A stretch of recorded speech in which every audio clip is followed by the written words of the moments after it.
Hi everyone, welcome to the Star Wars Reading Club book review of Dark Lord: The Rise of Darth Vader, written by my favorite Star Wars author, James Luceno.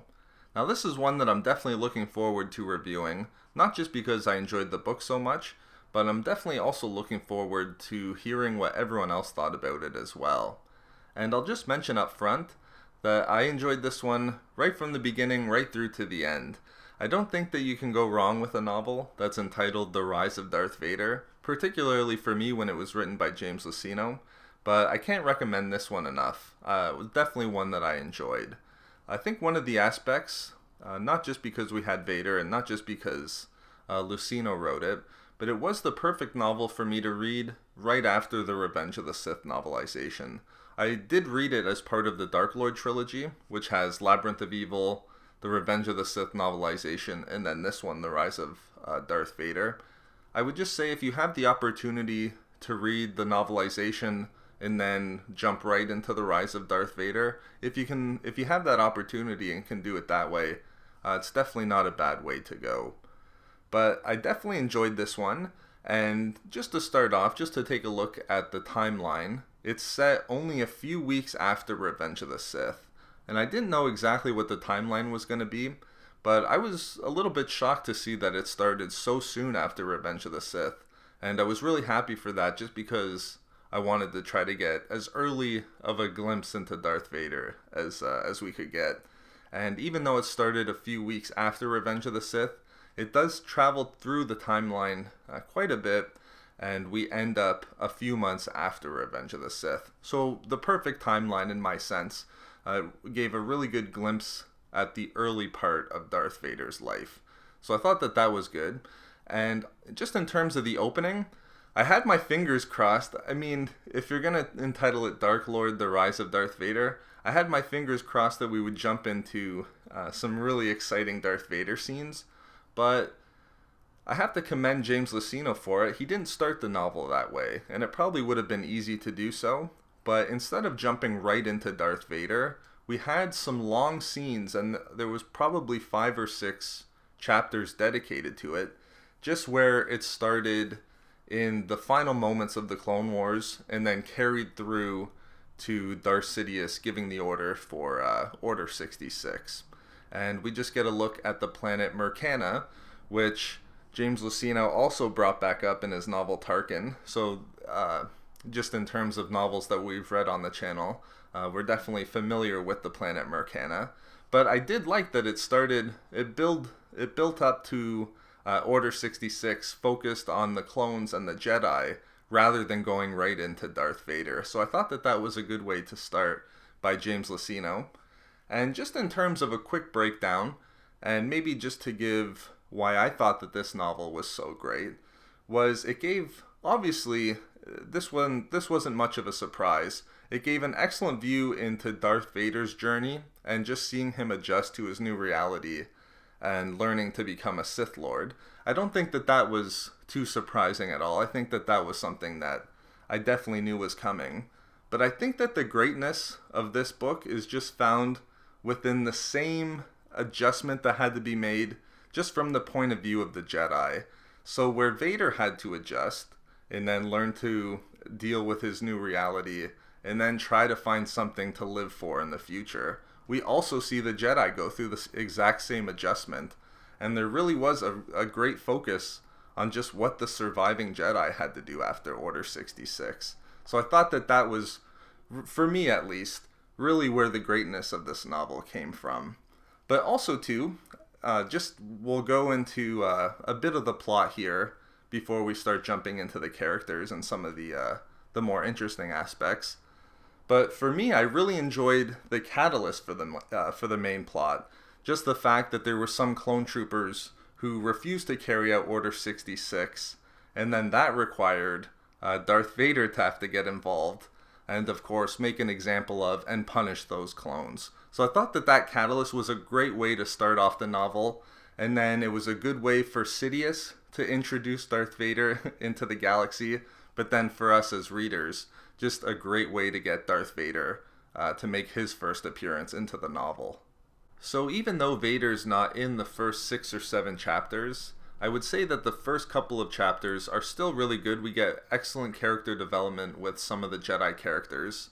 And by the time Darth Vader does appear, it's definitely worth the wait because we got some really good character development from Vader. So just to talk about Darth Vader in the novel a bit, it's really interesting to see just how depressing it was to be Darth Vader so early on after his sustaining his injuries on Mustafar.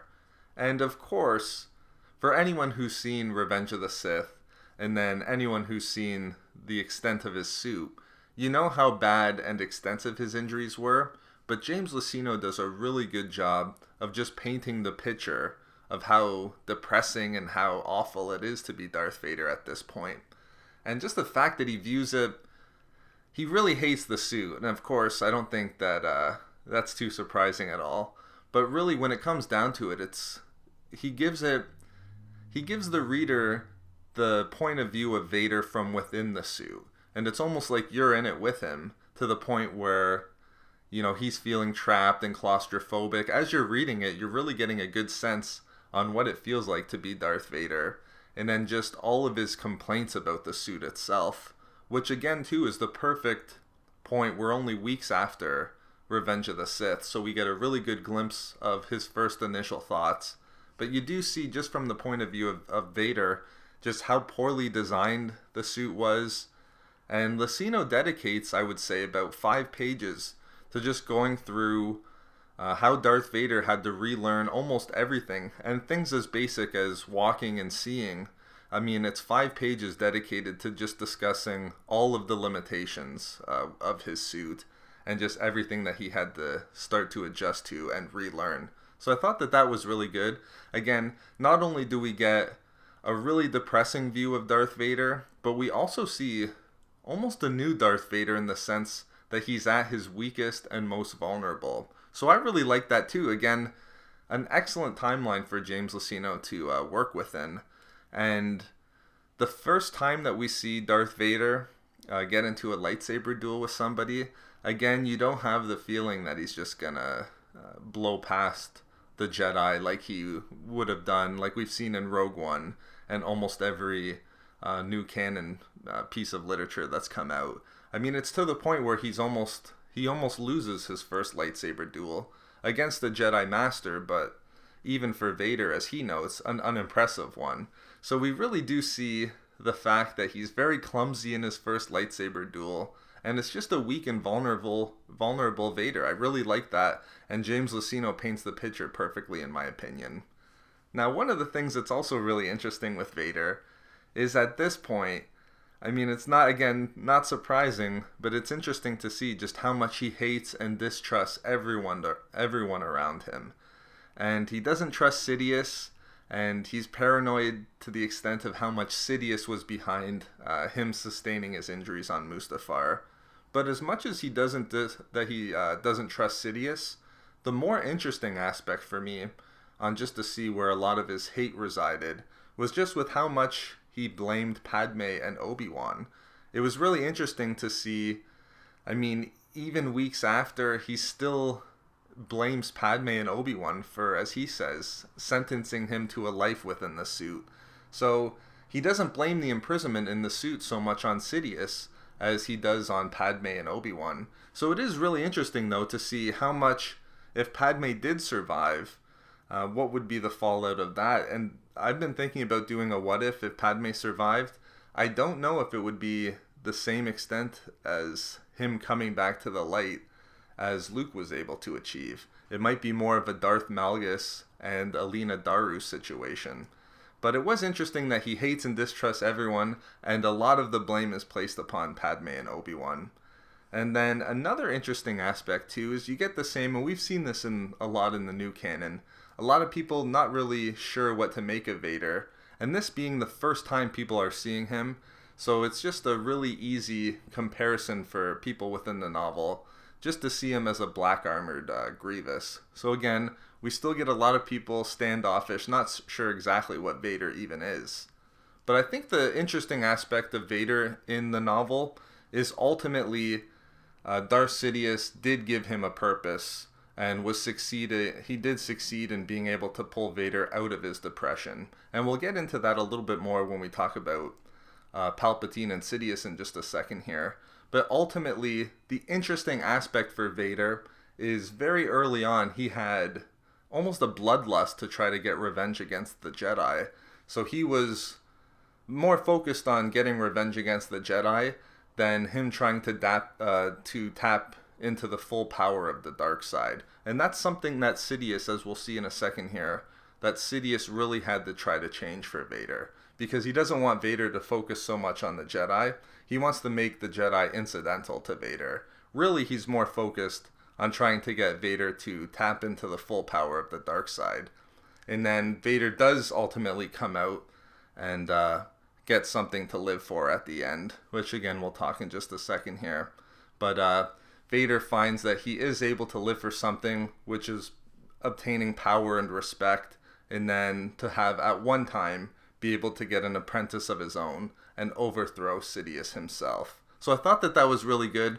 Vader makes a excellent transition through the novel from depressed, hates his life, and then by the end does have something to live for, which is power, respect within the galaxy, and then to one day overthrow Darth Sidious. So it was a really good character development throughout the novel. So I thought that Luceno did an excellent job with Darth Vader, but he also did a really good job with Darth Sidious as well.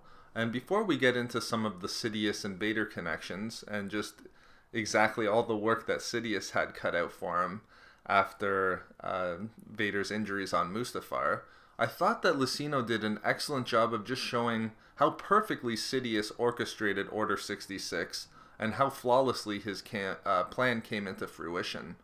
I mean, it's discussed a little bit between Sidious and the different senators within the galaxy, but really, it was perfectly arranged to where all the blame was placed upon the Jedi, where the Jedi had ordered the clone troopers through Sifo Dyas on one side, and then they had Dooku orchestrating the Separatist side to pit the galaxy against each other in the Clone Wars. So really, it was perfect at the end of the day, where Sidious could just point to the Jedi as being behind the plot and really hide all of his own machinations and everything that he had done.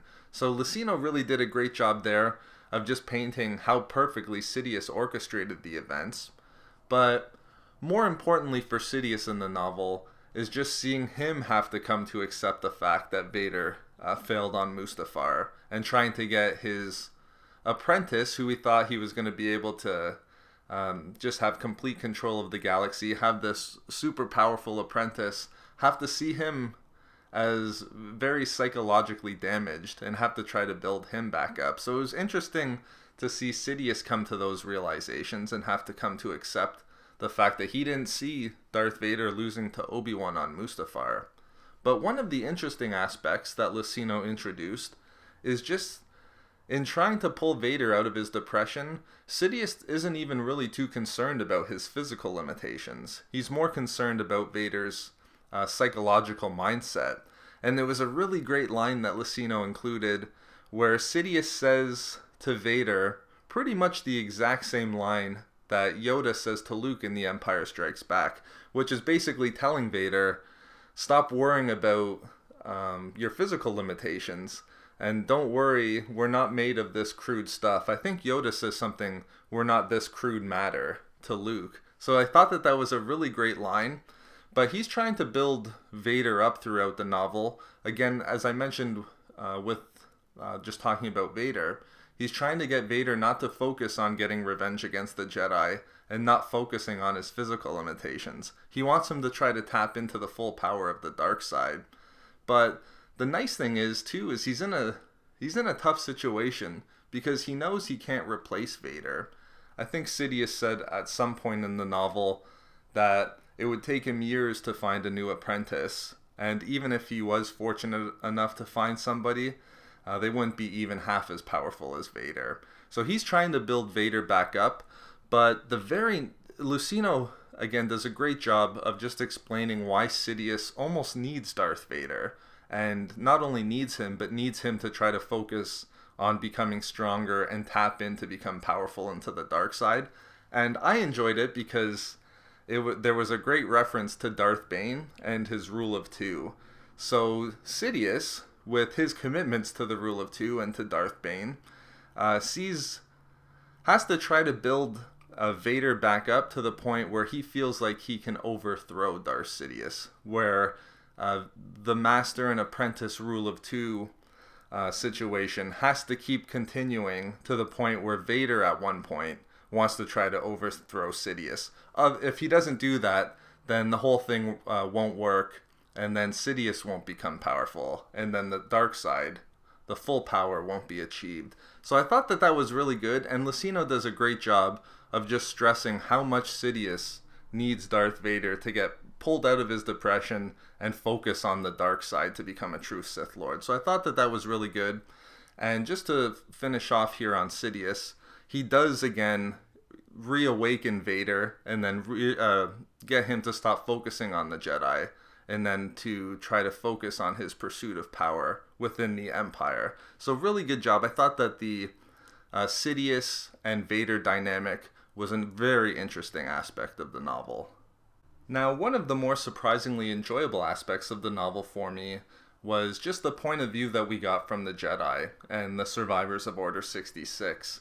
And we can't talk about them all. I think there was something like 8 or 9 Jedi that ultimately survived and showed up at some point in the novel. But I think if we focus just on Roan Shrine and Oli Starstone, I think we get a really good juxtaposition of characters. And just like I was saying at the beginning of the review, just like Vader had to adjust and come to accept his new reality, I mean, through those two characters, we really see that particularly Oli Starstone, the Jedi come to the conclusion that they had to come to accept their new reality as well. But just with those two characters, I really love both of them. With Roan, you had the older, wiser Jedi Master who right away recognized the Clone Wars and the devastation that it created on the Jedi Order. Just with his loss of 2 Padawans, and then ultimately it seemed like he was losing his connection to the Force, which I just interpreted as a decrease in the light side of the Force.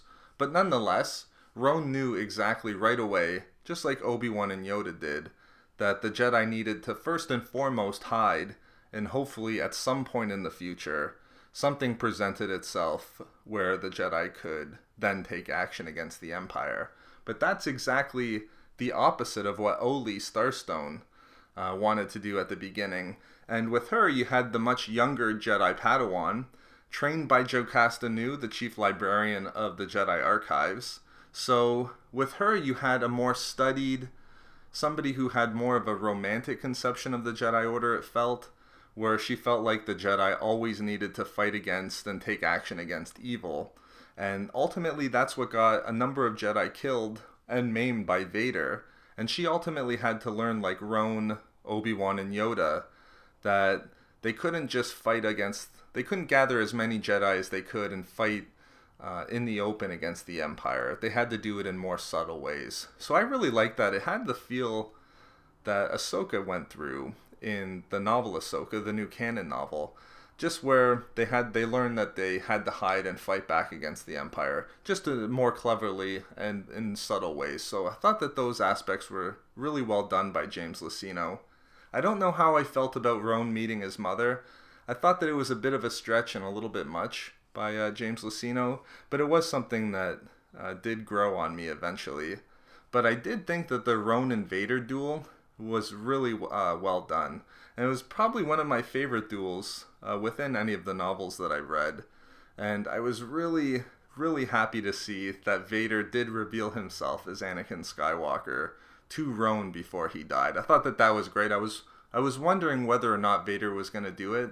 And then when he did, I thought that was just an excellent reveal that James Luceno added into the novel. I also came to really enjoy the Bail Organa scenes as well, and it reminded me, after I read the Ahsoka novel, just by being surprised with how much Bail Organa there was actually in the novel. But I enjoyed the Bail scenes because James Luceno added a number of very reasonable decisions that were made by Bail. Most importantly, I think in The Revenge of the Sith, the novelization particularly, you really see Bail pushing to try to act as a resistance group against Palpatine, particularly with Padme and Mon Mothma. But in this novel, once he's adopted Leia and started raising her, you saw Bail really start to pull back from joining the resistance movement. And I thought that made perfect sense for him. His main goal at this point is to raise Leia and ensure that she's safe for the future, whether or not her or Luke are going to fight back against the Empire. But I liked that Bail did that. And then also, too, you see some really reasonable questions that Bail brings up. Like, for example, James Luceno added it into the novel where he questioned Yoda if Leia was going to grow up to follow in Anakin's dark side footsteps. And then Yoda reassuring him that that wasn't going to happen. But all those things are very reasonable from a character like Bail. You see a non-Force sensitive user have to raise somebody who is Force sensitive for the first time in their life. And really, somebody doing it knowingly, maybe that hasn't happened within the last 1,000 years in the Star Wars universe, because the Jedi had always done that. But I really like those decisions and references from Bail, and I thought that they were, again, really good additions into the novel. But a lot of the Alderaan scenes I really enjoyed too.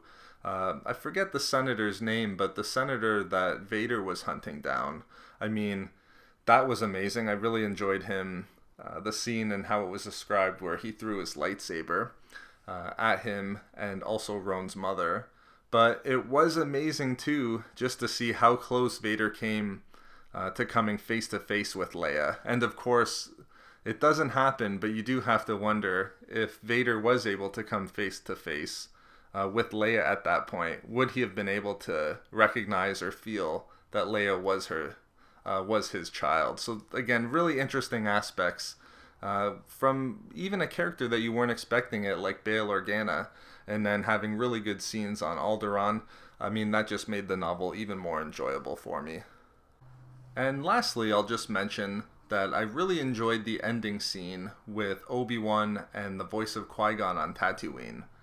And of course, when James Luceno wrote The Rise of Darth Vader, he didn't have in mind that he was writing the final book in what would be the Dark Lord trilogy. But I feel like if you were to take the other novels, which were Labyrinth of Evil and the Revenge of the Sith novelization, and you use this as the final scene in all three of those novels, I think that this was a really good scene to end on. And basically what you had is you had Obi-Wan learn for the first time through a HoloNet news report that Darth Vader ultimately survived his injuries on Mustafar and was now working with the Empire, of course, to hunt down and kill the surviving Jedi. And I really liked the fact that, and I made a video about this yesterday, that Obi-Wan came to initially regret his decision that he didn't kill Darth Vader on Mustafar. So I thought that that was a really good sort of character point for Obi-Wan. But, of course, Qui-Gon came to reassure Obi-Wan that Anakin's fate is best left to the Force, and more importantly, in my opinion, that Vader won't set foot on Tatooine again because of the anguish that it would cause him and the fact that it might reawaken Anakin within him. Obi-Wan doesn't have to worry about Vader coming to Tatooine and ultimately finding Luke, which I think was what was worrying Obi-Wan the most. So I did like that part. It was a really good ending. Again, not just for this novel, but for the entirety of the Dark Lord trilogy. But like I said, with all of those aspects, you can't go wrong with a novel entitled The Rise of Darth Vader. But from that standpoint, I think that James Luceno did an excellent job with this novel, and I really can't recommend it enough. So I think we'll stop there with the review. I hope you guys enjoyed it. Now, we're only a couple of days away from the release of Aftermath Empire's End, which of course is the final novel in the Aftermath trilogy. So that will be the next review that I do. I'm really setting out to read it as soon as I can. It comes out next Tuesday. I'm going to read it as soon as I can, but I think I'll hold off on the review a couple of days just to let others try to catch up and give them a couple of days at least to read the novel. But I think I'll do that one on next Friday. And then, of course, I mentioned this in the last review, we have a number of reviews to jump right into. We have the Outbound Flight review, and then we're going to move right into Path of Destruction, the first novel of the Darth Bane trilogy, and then from there go right into the Rogue One novelization. So a lot of reviews to come. The next one will be Empire's End, and that'll be out next Friday. But I hope you guys enjoyed this review, and I hope you enjoy your weekend. I'll talk to you guys soon.